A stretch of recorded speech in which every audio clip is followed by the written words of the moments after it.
کہ عرب دنیا میں فلسطین کے معاملے پر سعودی عرب کی پوزیشن اب بھی اثر و رسوخ رکھتی ہے. دوسری بات یہ کہ اگر سعودی عرب فوری طور پر ابراہیمی معاہدوں کا حصہ نہیں بنتا تو امریکہ کی علاقائی سفارتی حکمت عملی کو سست روی کا سامنا ہو سکتا ہے. تیسری اہم بات یہ کہ اسرائیل کے ساتھ تعلقات کے معاملے میں دیگر مسلم ممالک بھی زیادہ محتاط رویہ اختیار کر سکتے ہیں. تاہم دوسری جانب یہ بھی ممکن ہے عرب کا موقف خطے میں فلسطینی مسئلے کو دوبارہ عالمی سفارتکاری کے مرکز میں لے آئے, جس سے مستقبل کے مذاکرات میں نئی شرائط بھی شامل ہو سکتی ہیں. اس وقت پوزیشن کیا ہے, کیا جلد معاہدے کے امکانات موجود ہیں, اس بارے میں بات کریں گے. بھی ایک بریک لیتے ہیں, بریک کے بعد واپس آتے ہیں.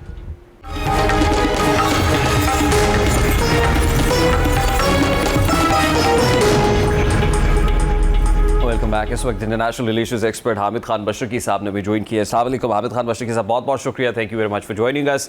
ایران اور امریکہ تنازع میں کبھی تو ایسا لگتا ہے کہ جیسے ابھی ون پیجر ایگریمنٹ ہونے لگا ہے, کوئی فریم ورک تیار ہو گیا ہے ہر طریقے سے, لیکن اس کے بعد اچانک سے مزاحمتی اسٹیٹمنٹ سامنے آنا شروع ہو جاتے ہیں.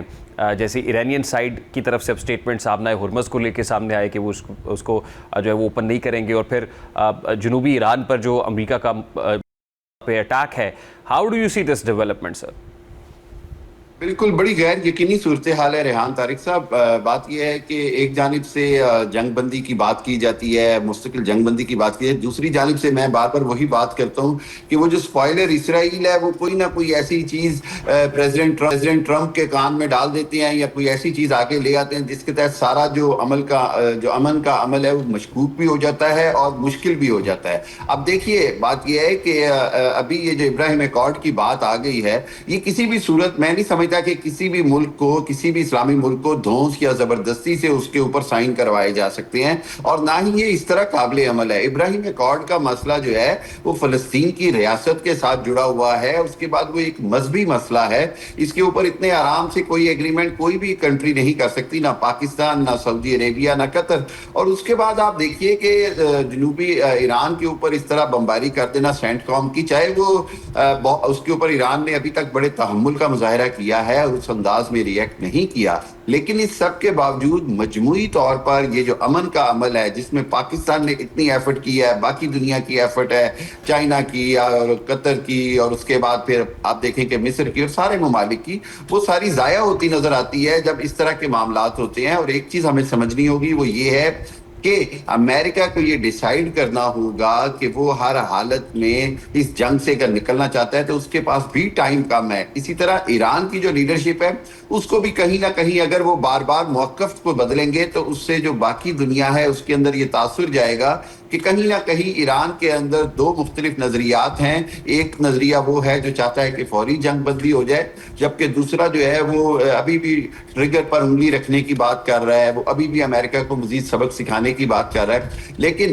ایران کے اندر ایک کنسنسس ہے, ایک ہر صورت میں اجتماعی طور پر سوچ ہے کہ کسی بھی حالت میں یورینیم کی افزودگی یا یورینیم کے اوپر کوئی جو ہے وہ کمپرومائز نہیں کیا جائے گا, اور اس کے نتیجے میں کسی بھی قسم کا کوئی مطالبہ نہیں مانا جائے گا, خصوصی طور پر امریکہ کے حوالے کرنے کے حوالے سے. میں یہ سمجھتا ہوں کہ سچویشن ٹائم ہاتھ سے نکل رہا ہے, یہ ایک چنگاری ہے جو کسی وقت بھی بھڑک سکتی ہے, آتش فشاں بن سکتی ہے. اس لیے امریکہ کو, صدر ٹرمپ کو سمجھداری کا ثبوت دینا ہوگا, اور 550 الفاظ کا کل ان کا جو تھا نا سوشل میڈیا ٹروتھ کے اوپر جو ٹویٹ کہہ رہے ہیں آپ اس کو, تو وہ اتنے لمبے لمبے بیانات جو ہیں وہ اینڈ میں معاملے کو مشکوک کر دیتے ہیں کہ جی امن معاہدہ ہوا تو ٹھیک ہے, نہیں تو اس سے بدترین تباہی آئے گی. سو کیرٹ اینڈ سٹک کبھی کبھی کامیاب نہیں ہوتی ہے. ایک طرف سے آپ چھڑی دیتے ہیں اور ایک طرف سے آپ دھمکاتے ہیں اور پھر کہتے ہیں کہ جی امن کی امید ہے. جی بالکل, آپ خان بشکیہ دیکھیں دونوں طرف سے ڈرافٹس تھرو پاکستان شیئر ہوئے.